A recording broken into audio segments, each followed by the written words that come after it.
to today's webinar on solving Oracle eBusiness Suite security challenges with Oracle Database Vault.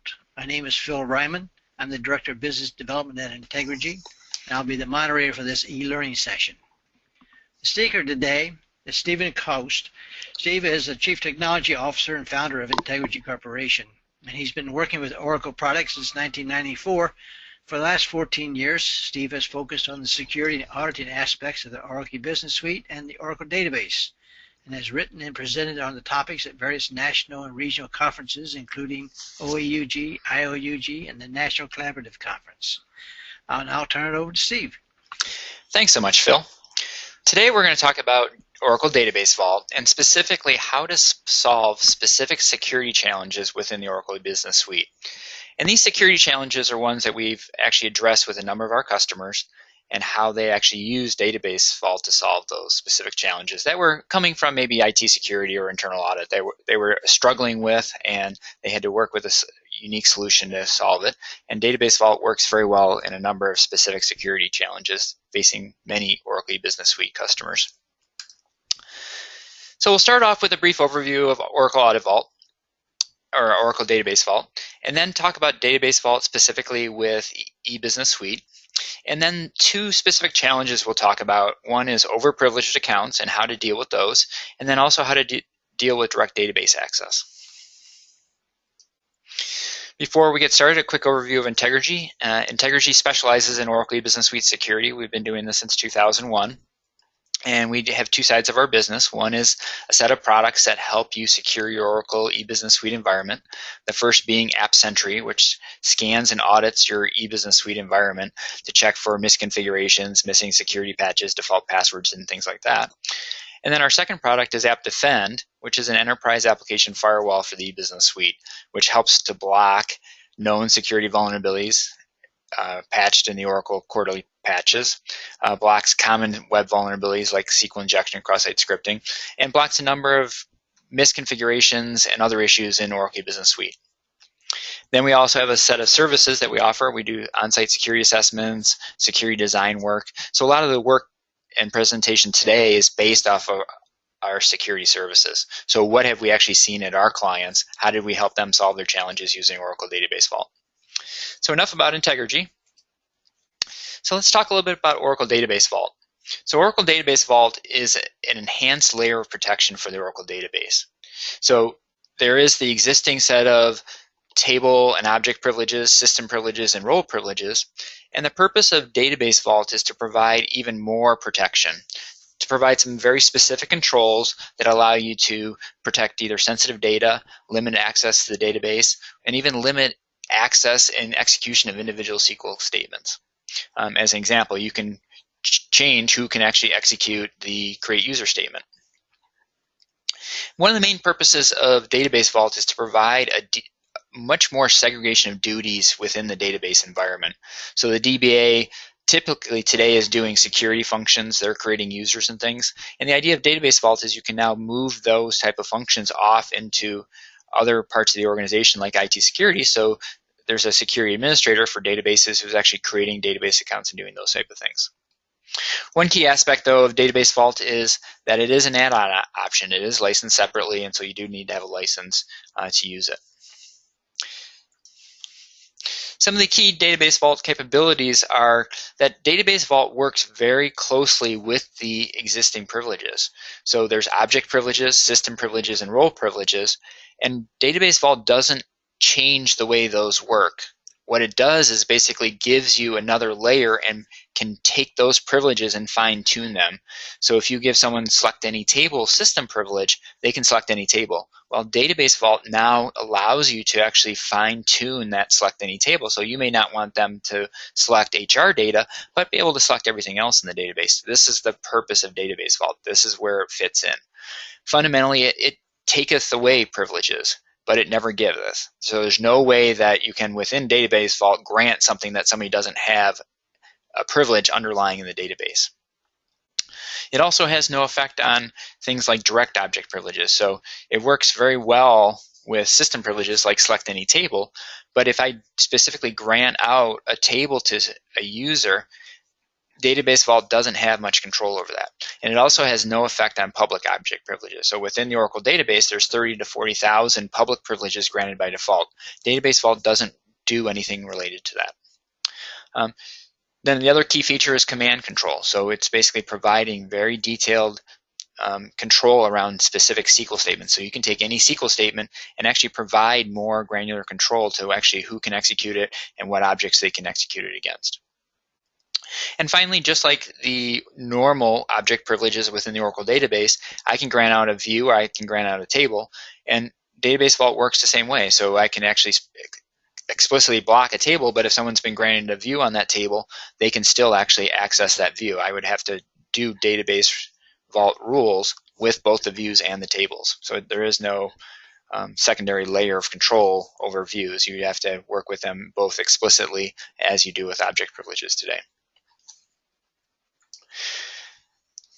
So now getting into a little bit more detail about Oracle Database Vault. Database Vault has basically four main components that you'd be working with in an Oracle E-Business Suite environment. It does have some other capabilities outside of this, such as secure application roles. That's not used in an Oracle E-Business Suite environment very often, so we'll kind of ignore that. But the four main components that we see used in Oracle E-Business Suite environments, first are realms, second command rules, third rule sets, and finally factors. Realms are the main feature within Database Vault.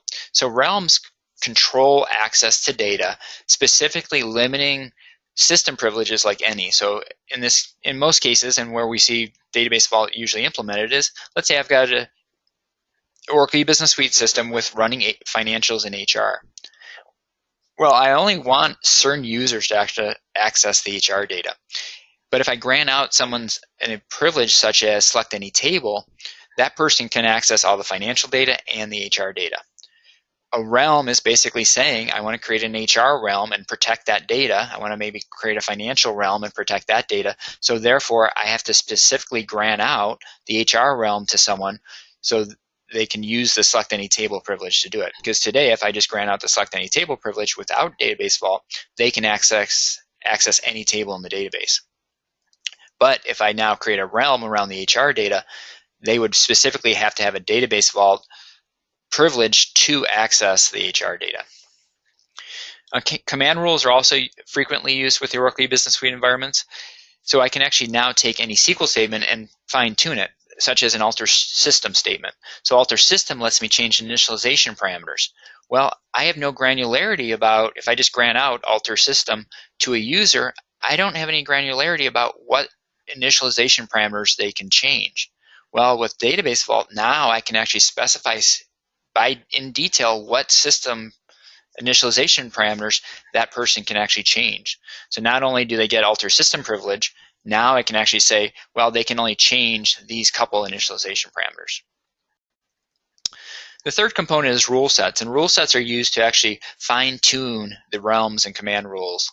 And so I can actually go through and look at a number of factors. So IP address, username, a program they're running, things like that. I can now take those type of attributes based on a session, based on maybe an organization ID, and actually change what they can access based on those parameters. So let's say I have a DBA. If a DBA is accessing my database from the US, they may be allowed to have their DBA role. However, if they're accessing their user that has DBA role from an IP address in China, who may still be on my network, but I don't know if I necessarily want that to happen, I can actually create a rule set around that saying, okay, based on IP addresses, this user with DBA privilege may not be able to use it based on purely their IP address. So rule sets are very flexible and very powerful. So they're basically where clauses in SQL statements. So you can just write out anything that you can put in a where clause, you can basically build into a rule set.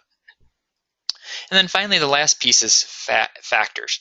Factors are basically attributes or variables that are preset either on the session or different other places. A classic factor is client IP address. Another one might be client identifier, program name, a database username. And factors just are an easy way to actually access that information.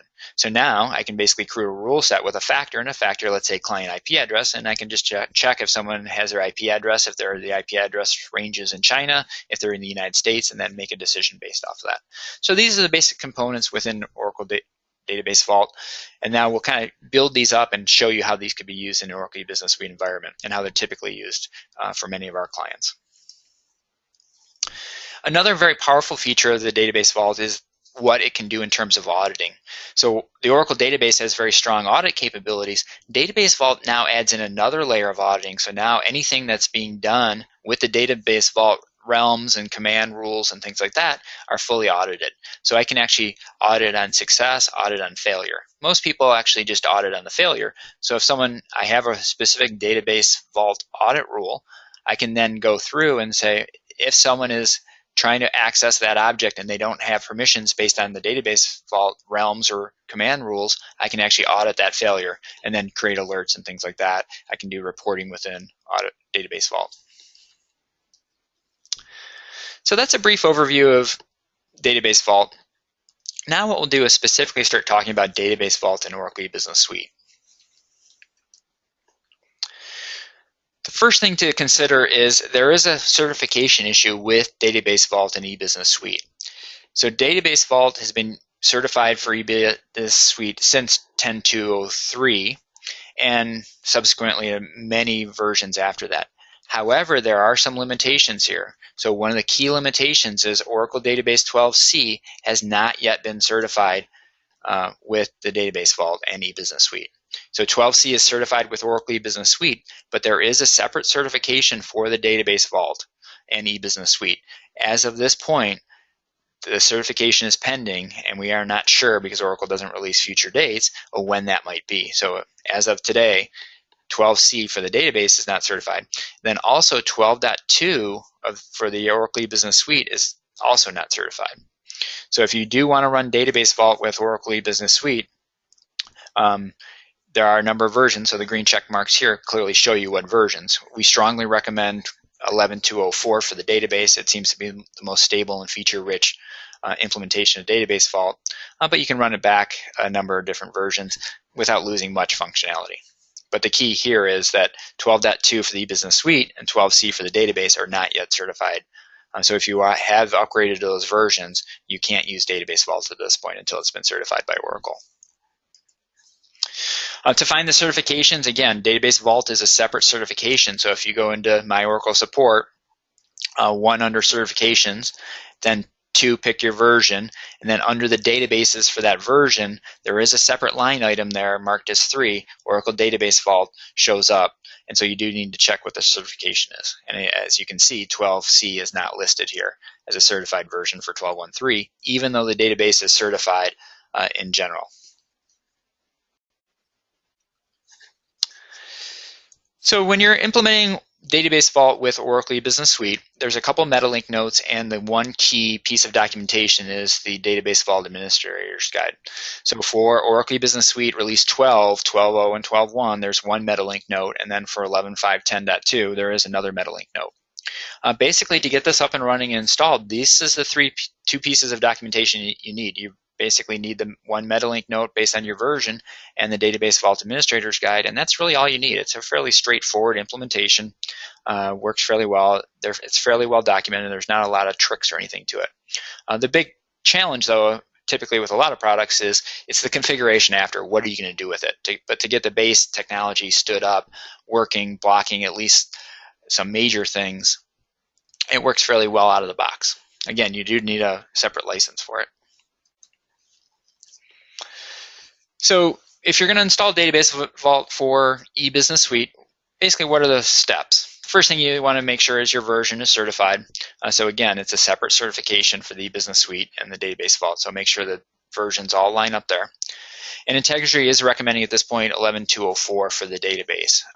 We've seen problems with some of the 10GR2 releases, and then most of the other releases at this point are not supported by CPU patches anyway. So Integrigy strongly recommends you're at least on 11.204 for the Oracle database, no matter what EBS version you're on, because 11.204 is the only CPU supported version for 11GR2 or 12c. And again, now 12c is not yet certified for Database Vault. So really the only version is practical at this point is 11.204. So I'll go through the installation real quick. Again, if you just read the MetaLink note in the Oracle Database Vault Administrator's Guide, this is all well documented out. Some of the things you have to do on an Oracle E-Business Suite environment is enable DB Console if it's not enabled, potentially set up a password file for the SIS user.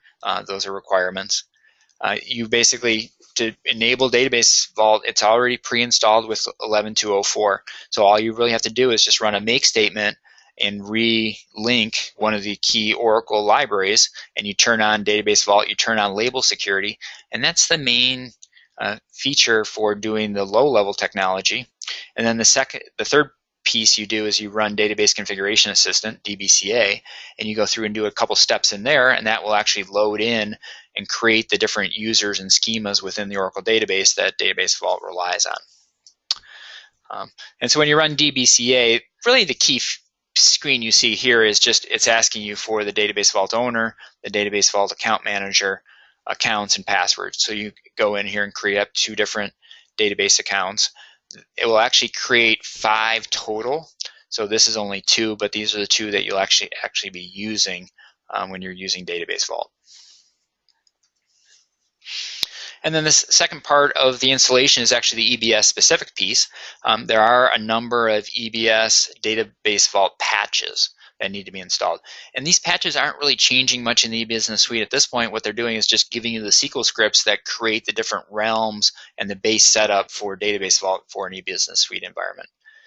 For 11i, there's a few more patches. If you're running 11 or 12.13 environment, you actually only have to install 2 patches, and those patches, all they include is about 10 SQL scripts. But then the second step is you actually have to run a couple of SQL scripts. You do a couple manual steps, and those manual steps are more to allow you to turn off parts of Database Vault in order for you to enable the realms. And then at the end, you actually turn Database Vault back on, and you just run the FND DBS SQL statement here, or SQL file, and that will actually create all the EBS realms by default. So out of the box, Oracle is actually giving you a number of realms with eBusiness Suite and Database Vault to actually protect a lot of the data out of the box. You'll have to make a number of modifications to make it work in your environment because you do have customizations and interfaces, but out of the box, on a very vanilla install, the Database Vault actually works fairly well. A couple things to keep in mind, though, when you are installing Database Vault, there are some limitations. This is not a perfect solution. It is not going to solve every security challenge you've got. One of the key pieces is you actually have to disable Database Vault occasionally to apply eBusiness Suite patches.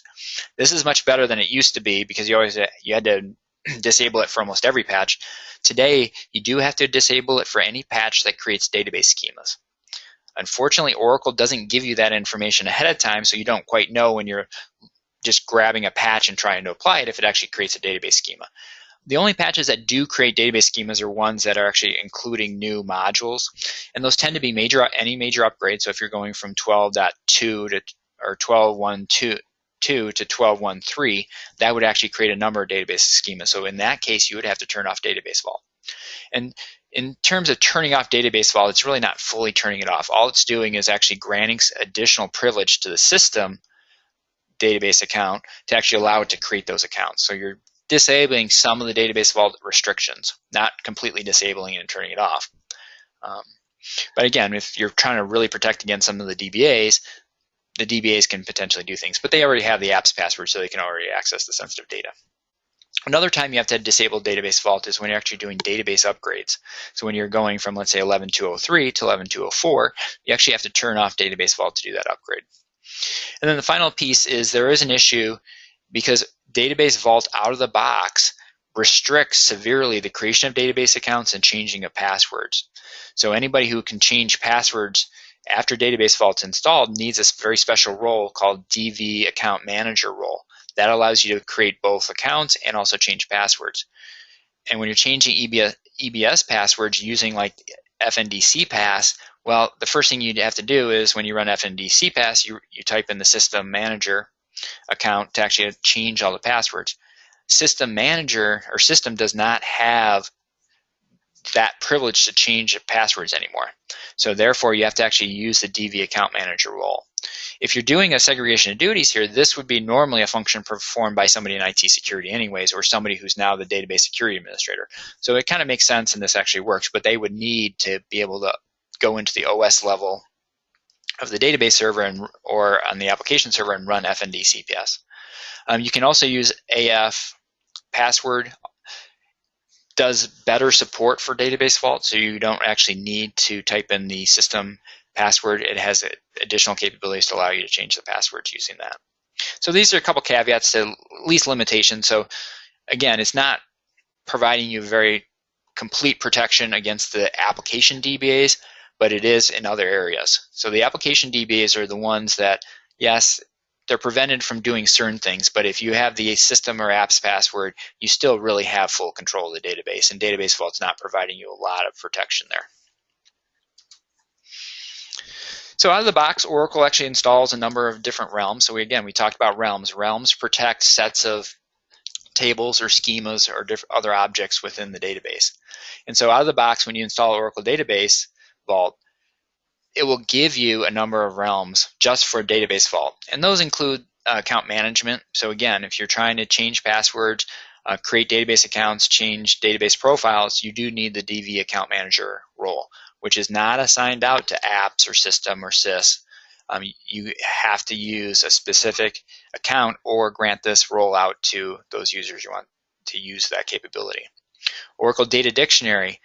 This is pretty wide open for the key Oracle and EBS accounts, but it is very now limited to any other account. So again, Oracle is now, as soon as you install Database Vault, has restricted what you can do.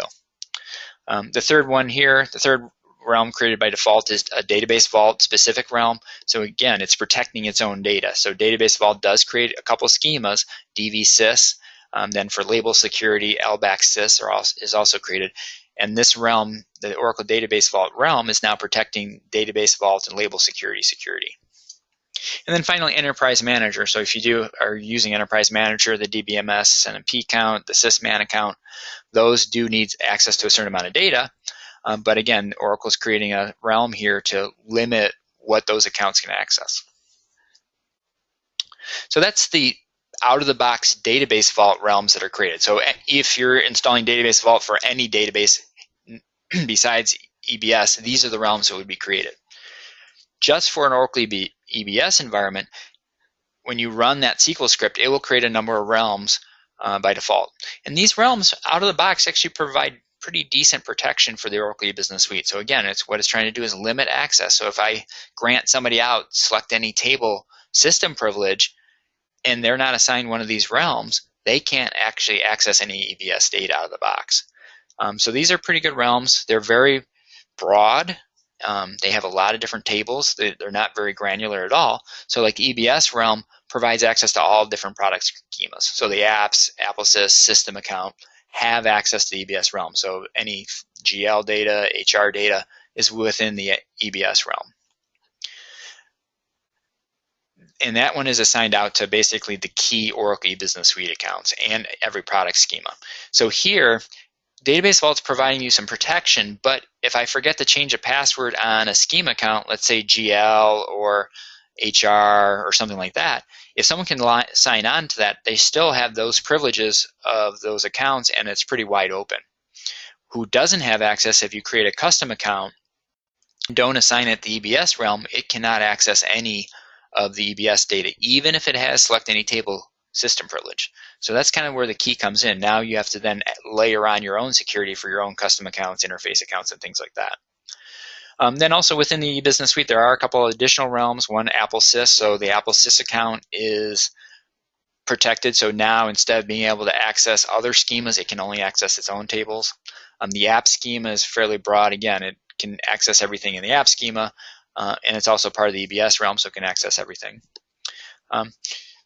The AppleSys Pub schema limits the AppleSys Pub account. Again, that account should be already limited, so this doesn't really provide much additional benefit. It's just kind of now another layer of security. MSC is one of the modules. Again, this is just a very specific because MSC needs a couple additional privileges. And then finally, CTX Sys is used frequently within the Oracle E-Business Suite. So again, there's another schema here to provide that capability. So out of the box, these are actually pretty good. But it will break all your custom applications, anything that you've got custom in the database. So you either have to start changing these realms, adding in your own accounts, or creating new realms. So that's kind of a brief overview of Database Vault, how it works with EBS, and how you install it, and some of the key pieces that are installed by default. So now what are you going to do with it? What are some of the challenges that you can solve using Database Vault? So the first thing is overprivileged accounts. This is something that many of our clients struggle with. You walk in, you start looking at the database accounts, and you see that half the database accounts have select any table. You've got some add-ons and things like that. And of course, if you're running a development and you write an application and you want to make sure it works, what are you going to do? You're going to grant it DBA function or DBA privileges, or grant it select any table or something like that to ensure it works. You're not going to provide out of very granular privileges of everything it needs. So hey, we'll just give it select any table. We know it'll work. We also have very privileged accounts like system. We have named DBA accounts who have access to all data. Do my DBAs really need to start browsing through all my HR data? Things like that. And then I probably have ad hoc users. For my ad hoc users, typically there's either an apps read-only account, or may have named accounts, but I'm still most likely granting out select any table. One of the key shortcomings of the Oracle database is it's very difficult in an application like Oracle E-Business Suite to grant out specific privileges, because I've got 35,000 tables within the application. So what I have to do is either grant out 35 individual grants, and hopefully I'm doing this to a role versus individual users, and I can generate that SQL statement pretty easily. But again, it's 35,000 different grants, and if as soon as another table is added via patch, via customization, things like that, I have to make sure that that table is now added into that massive list of grants. So select any table is it's so easy. It's one little statement. It works really well. It's not a problem. But again, I have no granularity now. It's either everything or nothing. There is no way within the Oracle database to say, okay, grant HR, grant GL. That feature doesn't exist. So I either have to do individual table grants or do select any tables. And basically DBAs just don't have time to manage that. So what typically happens is I get select any table. The same thing happens with a lot of service accounts, either interface accounts, third-party application accounts. It's just so much easier to do select any table. And if it's a package application, it's very difficult to go back and go to the vendor and say, hey, no, you can't do select any table. You have to give us a list of very specific grants for specific tables. That often becomes a very challenging situation. So Database Vault is a tool that can be used to overcome some of these challenges here. So again, you've got too many privileges signed out, especially on the any privileges. How do I solve this? In a normal database without Database Vault, I can't. There's really no way to do it. There's no way to say, select any table, I need to make it more granular. The purpose of Database Vault now is to make this more granular. So the solution here is install Database Vault, and now I can start creating realms and start potentially blocking access to different pieces of data that people don't need access to. Even though they have select any table, now I can say, well, you have select any table, but you can't access HR data. And that's what Database Vault does. In this case, let's start with the system account. For the system account, there is no protection. System still has access to all Oracle E-Business Suite data. And in the default realms provided by Oracle, it still has access to all EBS data. So it can fully access HR, GL, credit cards, things like that. You can start building in a little bit more granularity around system. Most people don't do that because it tends to break things pretty quickly if you don't do it absolutely correctly. So again, the DBAs who are application DBAs who need the system password and the apps password still typically have full access to all data. The sys account, though, is blocked. So the standard EBS realms do a very good job of blocking access to sys on EBS data. So it does a very nice job of that. So that works out of the box, is fully supported by Oracle. The second piece is the DBAs. Let's say now the DBAs we may have created some named DBA accounts. And those accounts also, I might have done some database consolidation. So I might have some other applications within this database running within the Oracle E-Business Suite environment that I may want to give DBA privileges out to one of the DBAs to manage one of the other applications, maybe a third-party application running within the same EBS database, but I don't want them to have access to EBS data. By default, the standard EBS realms, again, will block this. So I would have to specifically grant out access to a named DBA account. Even though they have DBA privileges, they cannot access the EBS data. They can't access the HR data. So again, it becomes very powerful. I may need to start adding in some of the F&D tables back into a specialized realm for the DBAs because they have zero visibility now into the EBS world. They can see kind of the basic database information, the data dictionary information, but they wouldn't be able to see any EBS data, including the F&D table. So if they would need to do some troubleshooting with EBS, they couldn't even see that information. The third area is basically these other non-EBS service accounts, so interface accounts, third-party applications. Again, now I can basically have blocked access to the standard EBS data from them. So even if they have select any table, execute any procedure, they cannot execute that information. So typically now to make those accounts work, so even if they need some access, I would have to create a custom realm to give them what access they need.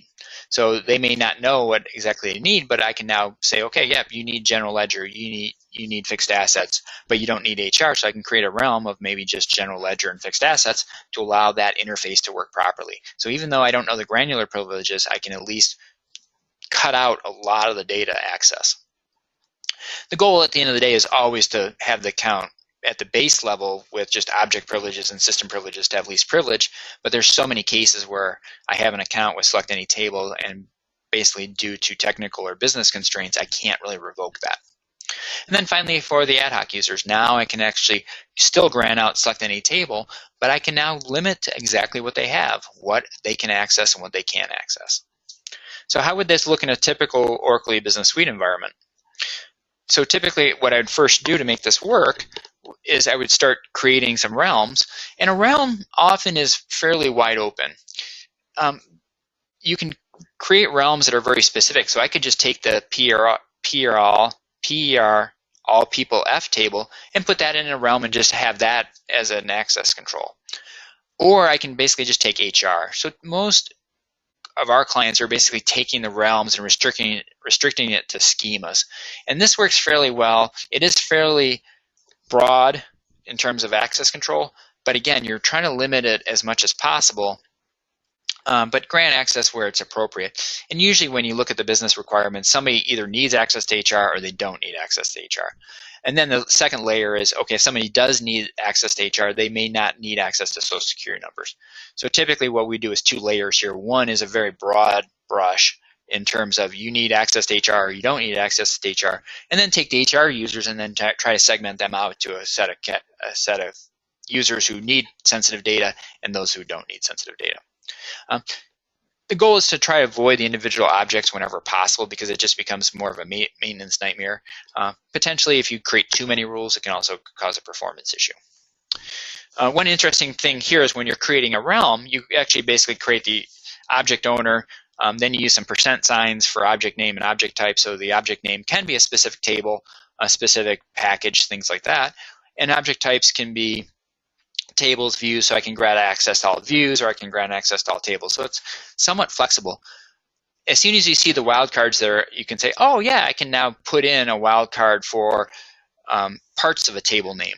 Unfortunately, that's not the way it works. So it's either, in this case, it's either everything, which is the wildcard of a percent sign, or it's a very specific name. There is no partial wildcard. So you can say, okay, this group of tables based on, if I just want to look at PR underscore percent sign, that doesn't work. It's either percent sign or a very specific table.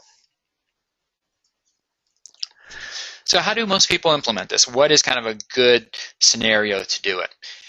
And this diagram now shows you one example of looking at different realms. So in this case, this is from some client work. We created 3 different realms. And so there was a number of accounts that had select any table privilege. One service account had execute any procedure, which were way over privileged. These were issues. So the goal here was to limit access based on users and applications, what they could actually access within the EBS data. So we created 3 different realms, one for standard EBS F&D tables, one for financial schemas, and then one for HR. Again, this is fairly broad, but as you can see, this is fairly easy to implement. So this is not a lot of work, so it's not a lot of maintenance. It works fairly well. And so in this case, we then created 3 different roles, an AOL role, a finance role, and an HR role, and then assigned out these applications. So again, if the application didn't need access to HR, but they needed financials, they easily had access to the financial data, but they were now limited very easily without changing the way the users worked or the applications worked to what they could access. So I'll kind of give you an example here. So the first thing we'll look at is the sys user. So again, the sys user out of the box is blocked. So if I just go in, and I'll go in as SQL Plus here, and I'll go in as sys, really bad password of manager, but we'll go into the EBS DB here. And so I can fully connect.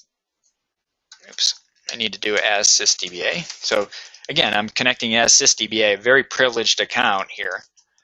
And now, again, normally this user would have full access to everything in the database, so very privileged. But let's try to now access PRL people F table. And so now I'll just do a standard query. Normally, the sys user is a full godlike user in the database. This database has Database Vault installed, and now when I'm trying to access the PRL people F table, Database Vault has blocked this specifically based on the out-of-the-box realms. So again, this becomes very powerful that now this user does not have, the sys user, very powerful, does not have access to EBS data. So now we'll look at, again, we'll go back to, now I'll walk you through. So this is basically our setup here. So we created 3 realms, 3 roles, and then assigned those users to the different roles. The realms are created within Database Vault. The roles are created at the database level but assigned within Database Vault to the realms. And then the connection between the users and the roles is actually still done with the standard user role functionality within the Oracle database. So what we'll do is actually show you how Oracle Database Vault looks. Hopefully it didn't sign me out here.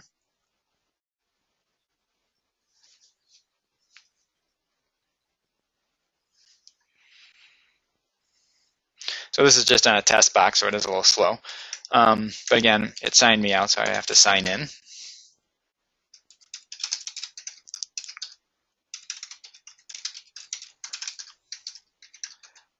So this is basically running DB console locally on the database. You can also do this within Oracle Enterprise Manager.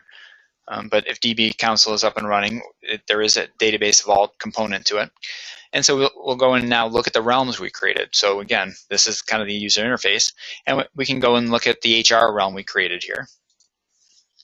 And all I've done is created a realm with the HR schema owner.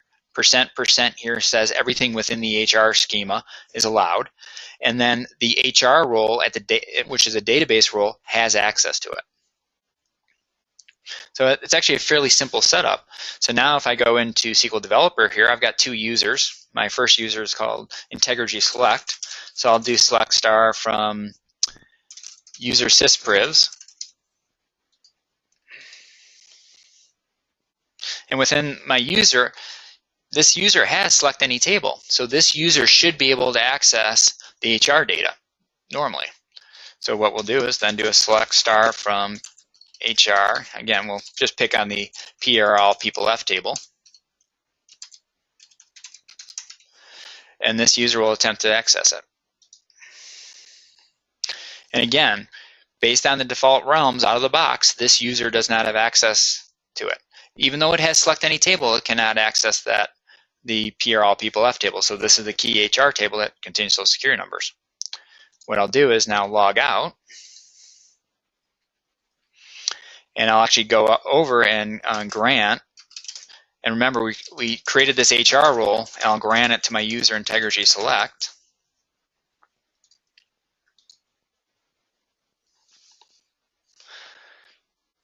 And we'll actually disconnect, reconnect to the database.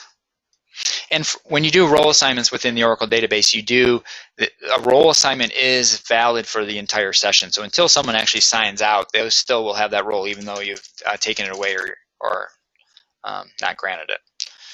So then we'll look at PRL people F again. Again, remember I just got insufficient privileges, but then I went and granted the HR role, which is set up in Database Vault. And now if I try to query the table, I can query the table.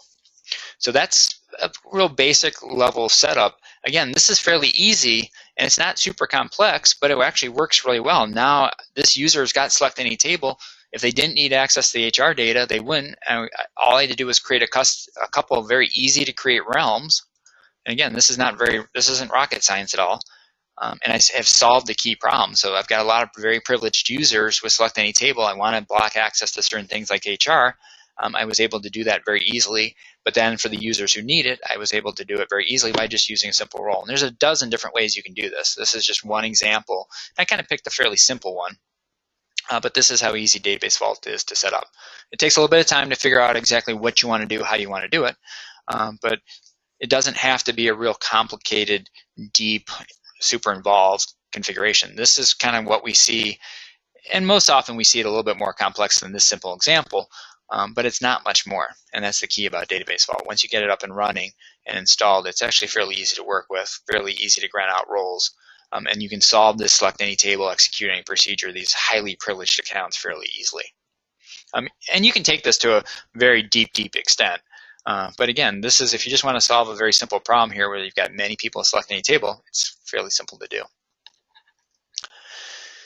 So that was kind of overprivileged accounts. The other key challenge we see for many clients is direct database access. So many clients have way too much direct database access, that there is no restrictions, a very flat network. So we've got one client who's got 250,000 users on their network. They know their internal network's insecure, and anybody can connect to any system. There's very little restrictions within the environment. However, for their Oracle E-Business Suite environments, they need a lot of access. There's many people far-flung within the environment who have ad hoc access, and based on business requirements, they require that access, direct database access. So the question now is, how do we start limiting some of the access? What are some of the things that we can do to make that access not as much? Usually it's pretty impractical to kind of restrict based on purely IP addresses, because I've got these ad hoc users on my network. I don't know what their IP addresses are.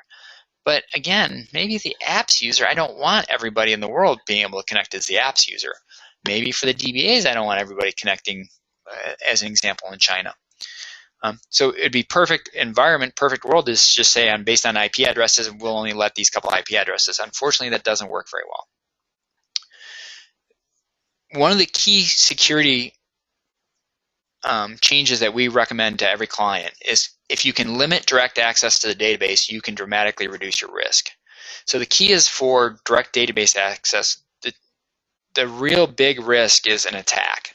So if someone can sign into the database, they can basically take over your database if you don't have the most recent critical patch updates installed. Almost always in a critical patch update, there's some public vulnerability that even if I just have create session system privilege, I can still take over the entire database. It's very easy to do. So anything you can do to limit, restrict, stop direct database access is very beneficial. It really starts reducing the risk of the database, especially if you've got default passwords. If you're not very proactive about cleaning up default passwords, almost every security assessment we do, we find a default password. So if I'm an attacker on your network, what I'm going to do is start trying to connect to your databases and looking for default passwords and things. So anything you can do to limit this exposure is very beneficial. Unfortunately, as we've talked about, it's very difficult to do. It's very difficult to do with the IP addresses solely. There are a couple solutions out there, because within the listener, there's the enabled nodes restriction, so you can put IP addresses. Again, very difficult to do. You can buy Oracle Database Firewall. That has it. Some of the other third-party tools like Imperva and Guardium have it. But again, these are very difficult products to implement. So the solution is now to think about not as just broad direct database access. Start looking at, okay, can I do something with individual accounts? Can I take all my database accounts and kind of categorize them and say, well, for these sets of accounts, I'm going to do one thing. These other sets, I'm going to do another thing. So in Integrigy's methodology, one of the first things we always do is take all the database accounts and kind of put them into these categories. And these categories can change based on what your requirements are, but these work fairly well. So I've got the standard on the left side, the standard Oracle accounts. In the middle, I've got my application accounts. And so the first one is application. So that's apps. That's the standard EBS ones. The second one is the data owner. So that's like the GL schema. Well, they aren't used very often interactively. So potentially I can do a lot more there. And then finally, I've got like the interface service accounts, those other IT generic automated accounts that are doing something. I want to limit those as much as possible. And then on named user accounts, I probably have some DBAs. I might have ad hoc users. In some cases, I might have some old client server applications connecting, things like that. So if you kind of now think about your accounts not as one broad set of accounts that I want to restrict access to, is there a way to start restricting access to individual accounts? So basically the solution here is Database Vault has a very strong capability to do this. So now if I go through and start listing out these database accounts and start looking at some of the factors I want to use, and again, these factors can be very varied and broad. I just happened to pick 3 here in terms of IP address, program name, and OS user, and started going through. And this is kind of some data from some of our clients that this is the example of how we approach the problem. So we started picking off like the sys user. The sys user should probably only ever be connecting from the database server. Very seldom does that ever have to connect from anywhere else. So I know even in a rack environment, it's only from the database servers. And it's almost always from the Oracle user, from the operating system. So again, I can put a pretty easy rule in place that now dramatically reduces any access to the sys user. How about the system user? Well, that should only be coming from the EBS servers. The only time I should be ever using the system account is when I'm actually going in and running AD patch, AD admin. For the DBAs doing their normal work, they hopefully have named DBA accounts. How about for the management, the DBMSMP account? Well, that should only be ever really coming from the Oracle Enterprise Manager server. And I should even probably know the OS username there. So again, I can start making rules that are very powerful. How about the apps account? A very strong restriction on the apps account is actually very beneficial, because how many often do developers or somebody, I need to get the apps account and sign on directly to the database? Well, I should probably be doing that from just the eBusiness Suite servers. I shouldn't be doing that from any other location. How about the DBA accounts? Well, DBA accounts are very privileged. If you look at the Anthem breach, which is a Blue Cross Blue Shield, Anthem was breached, their databases were breached. The only way it was discovered that the breach occurred was one of the DBAs was in a database at one point and noticed that he was already signed on, that somebody had stolen his credentials and was able to sign on. So potentially a good restriction would be for the DBAs is, well, the DBAs can either access directly, if they can go into the OS layer of the EBS servers, they can access the database, or potentially I force them to go through a jump server, a Citrix server, some controlled server that I know the IP addresses of, that they're not going in directly from their desktop. So now I'm actually controlling access a little bit better. I'm probably not impacting their functionality. I'm giving them one more step, so if they do want to do some work, they have to go into a Citrix box or something like that. But again, I'm now restricting access, and I can now put a very powerful rule in that my DBAs can't connect except from a few IP addresses. And then finally, for ad hoc users, the key here is, well, the biggest challenge I have is the ad hoc users. I don't know where they're connecting from. I don't know specifically IP addresses and things. But potentially I might be able to say, they can only use SQL Developer. They can only use Toad. They shouldn't be going in using some other tool. So if someone is starting to use some automated tool to attempt to attack their account or something like that, well, it's not on the approved list of a potential programs connecting. Now I can start blocking access. So if you start thinking about it this way, and Database Vault can do this, and I'll show you how now, that it can now actually go through and implement these rules. So if we go back to our Database Vault configuration, and now we'll start talking about factors now. So again, client IP address is a very key factor.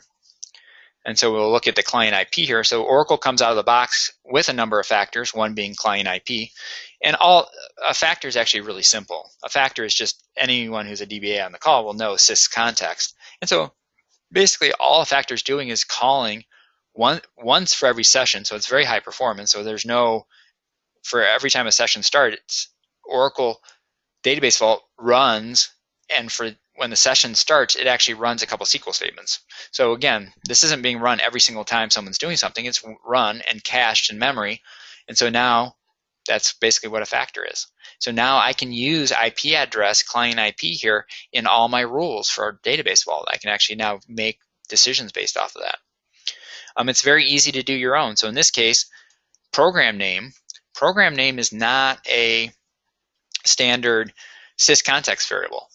But again, all I had to do is write a real quick program, a function that basically just returns program name from the $session table. So it's a very simple query, selects program from $session where the session ID equals my session ID. Again, this is only being run once per session. It's being set, it's being stored in memory, and now I can use program name in all my rules. So that's how easy factors are to work with. And again, Oracle delivers a number of custom ones, and you can create your own. So anything you want to do with a factor, and this is stored in memory, and then you can reuse it in all your rules. So the next step was basically then I'll create a rule set. And for connections, so I create a single rule set for all connections. And again, this is a very simple example.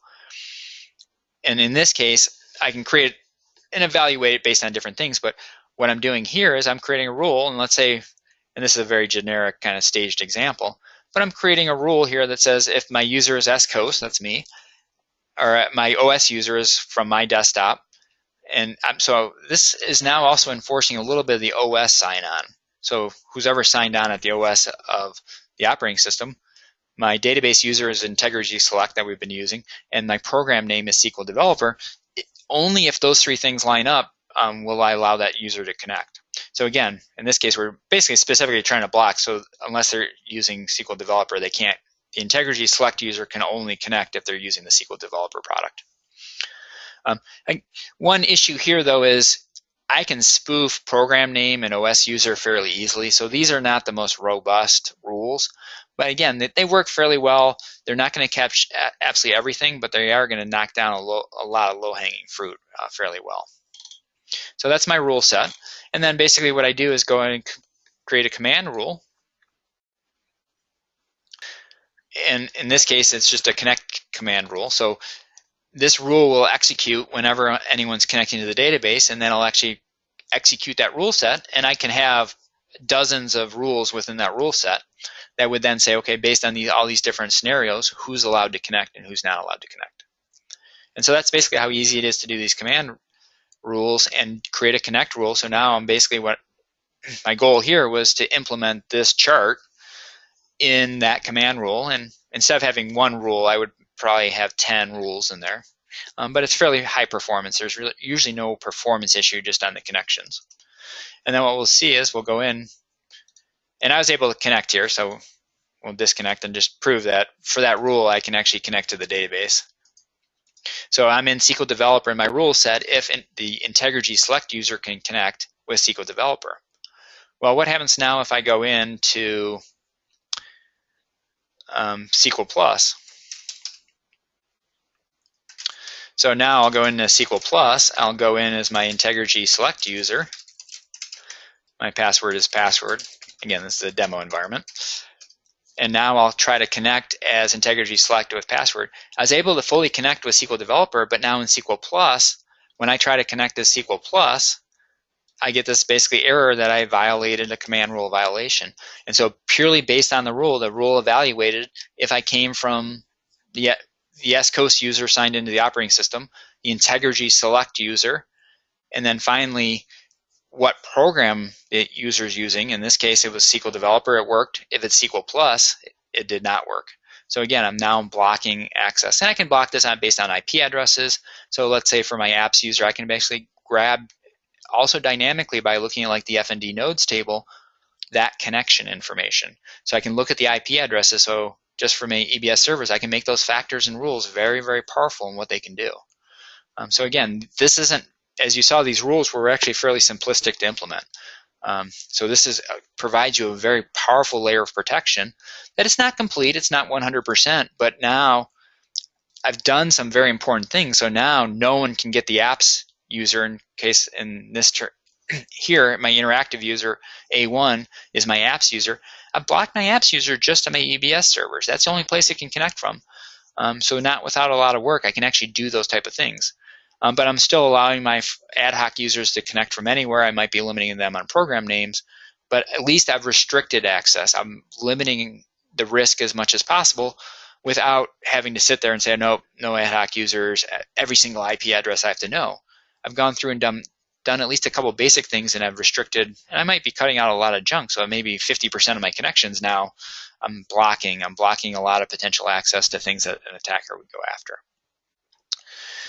So this is just a couple examples of things that you can do with Database Vault and things that we see a lot of our clients when we're implementing Database Vault for them, what we're implementing.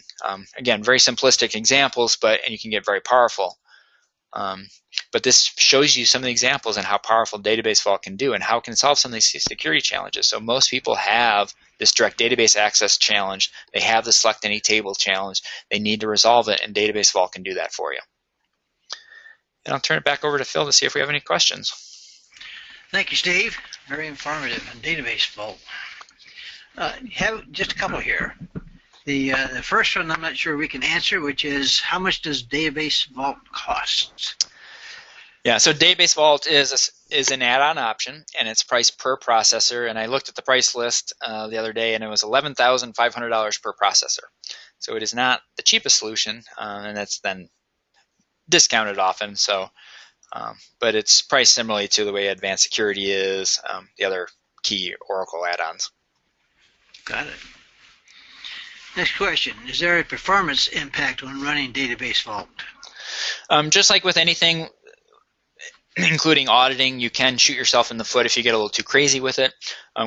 The rules that we often implement, we've never seen a performance hit. A lot of things that we're trying to do is just block based on broad schemas, connections, things like that. We've never seen any kind of performance impact at all. I don't even know if we've been able to measure it. So the rules work fairly well. And it's using the underlying Oracle technology, so it is a pretty robust, powerful solution built into the database. Good, good. And one more question. I'm not sure I understand it. It says, can I do all by using virtual private database and fine-grained audit access control? Actually, that's a really good question. So we talked about Database Vault as the product here, which is an add-on product from Oracle. Again, the price we just mentioned is somewhat expensive. It's not free. The Oracle Enterprise Edition comes with a number of tools, being virtual private database and fine-grained access controls. What Database Vault does for you is it implements an interface to virtual private database and fine-grained access controls. So everything that we just talked about, you can do manually by creating your own handwritten policies within fine-grained access controls and virtual private database. So all Oracle's doing is giving you a GUI interface, a set of APIs, and they do have a bunch of packages that help automate this in a fairly robust way. But anything that you can do in Database Vault, you can do by writing a bunch of code and is included for free with the Enterprise Edition. So if you're doing simplistic things, you really don't even have to buy Database Vault. You can do a lot of this by hand. The EBS realms by default wouldn't be available or installed, but if you wanted to basically recreate that, what Oracle is doing on the EBS realms, creating some of the controls that we just demonstrated here, it's actually very doable.